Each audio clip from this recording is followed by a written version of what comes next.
চাও চাও কি খেলিছে নিয়ই কি খেলিছে চাও ও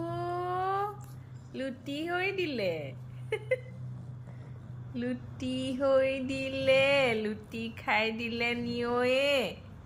এটা ঠেং ওপৰত তুলি থৈছে যে কেনেকৈ আছে এইটো কি আৰাম লৈছে ইছ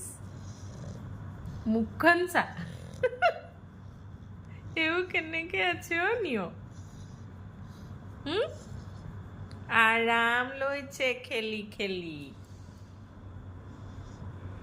ইমান আছে চা এইটো দাং খাই থৈছে হাতটো এইফালে এইটো ভৰিটো দাং খাই আছে দেই নিয় বেলেগ ডিজাইনত আছে নিয় আৰাম লৈছে